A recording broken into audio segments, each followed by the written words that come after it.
एक बार ढोल वादक बालमोहन और उसका बेटा बलराम नारायणपुर गांव के एक विवाह समारोह में गए।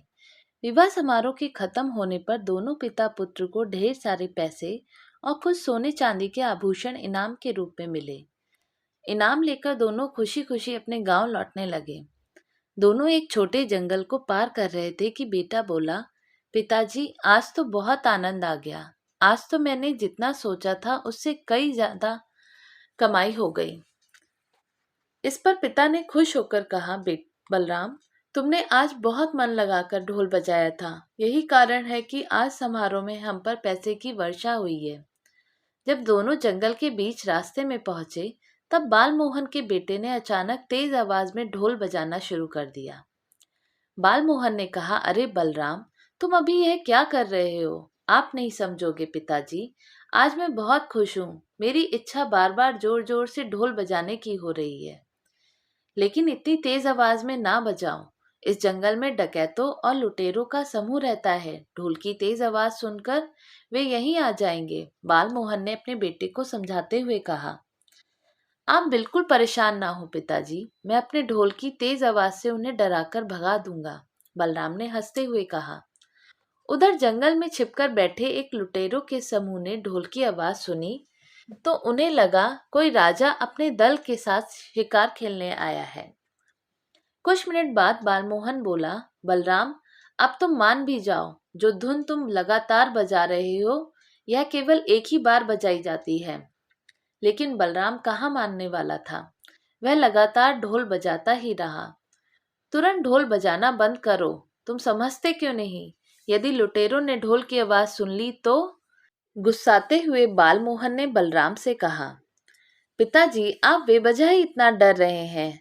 मैं अपने ढोल की प्रचंड ध्वनि से उन्हें इतना भयभीत कर दूंगा कि वह हमारी तरफ आने के बारे में सोचेंगे भी नहीं। ऐसा कहकर बलराम ने दोबारा ढोल बजाना शुरू कर दिया। उधर लुटेरों के समूह के सरदार को फिर ढोल की आवाज सुनाई दी।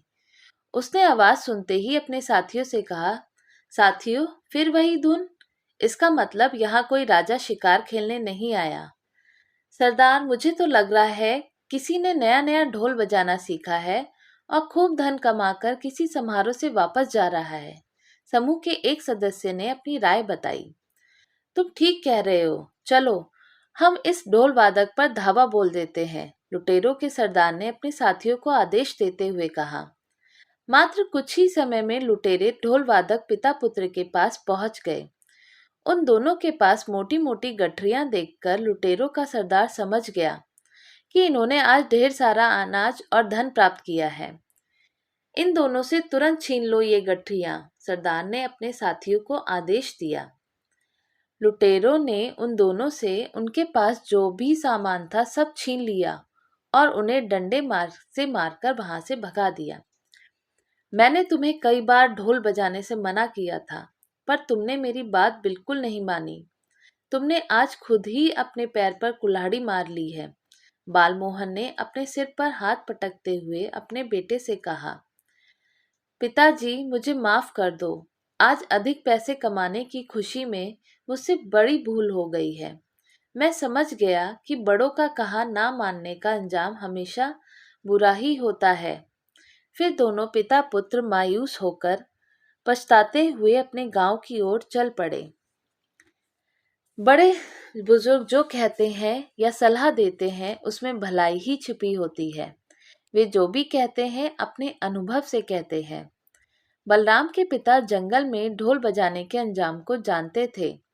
यही कारण है कि उन्होंने बलराम को ढोल बजाने से बिल्कुल मना किया था।